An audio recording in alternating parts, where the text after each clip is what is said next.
But it was amazing that because of the language that I'm able to speak to them on a technical level regarding the anatomy, biomechanics, the human biology, that these people, you quickly realize, they're geniuses in their own fields, but they have very few people they can talk to.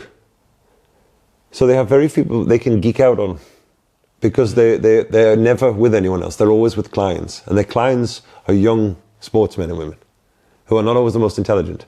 They just tell them, you know, they're geniuses with people who are a lot of the time unintelligent, you know. Or just have different interests. They don't care about how this works, they just want it to work. That's right, exactly. And I don't want to put down, I know a lot of intelligent athletes and a lot of unintelligent athletes, and there's a mixture, there's a good mixture of both. There's a mixture of both. And when I say intelligent, I don't mean IQ, I mean intelligent with their own body, where there's a connection of knowing what works. For me, I've had to become intelligent with my own body because I've had to figure out all my own problems on my own to treat them on my own. Like now, if I have a problem, I have to fix it myself. I'm always on the move, so I've had to figure out a lot of things, and this documentary helped me to learn a lot of amazing amount of secrets. But yeah, that's what I mean. And these people, it was quite evident that they were able to enjoy the free flow of just dumping information on me, and I wouldn't understand everything they were saying because I'm not that intelligent, but I was able to understand enough to keep in the conversation and let them enjoy it. And the interest that I had, the questions I was able to ask, the rapport I was able to build was enough for them to go, hey, what are you doing tonight?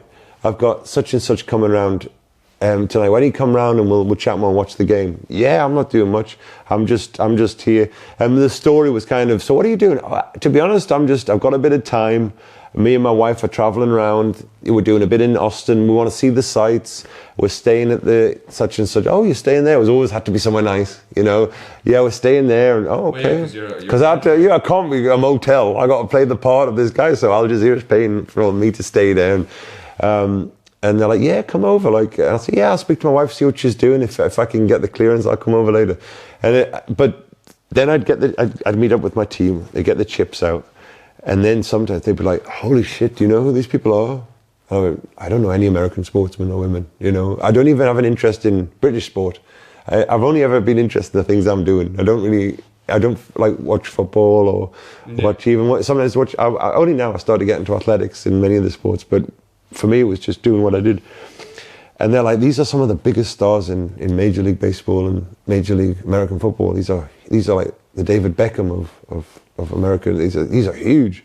And they were so excited. I didn't really care, but this was why I was able to maintain the ruse, because I didn't react when they were telling me all these names. Yeah, you weren't, yeah. I wasn't impressed, you know, so they were... I was laughing because seeing you were in like these fancy hotels. I think the challenge was you not being like, oh my God, we're in this hotel. Yeah, totally. Like I had to play it cool. You know, here I am. And they weren't super fancy, because also like people who have money don't always spend it. You know, you can be like an eccentric rich, where you're like, oh, he's staying in this, you know. But I had to keep them guessing. You know, it's like there, and you know, I wasn't always dressed fancy. I wasn't in designer clothes. Otherwise, it would be a little bit overtly, like, you know, obvious. You know, just like trying to be like, where's your Lamborghini? Yeah, exactly. Where's your Bugatti? Yeah, exactly.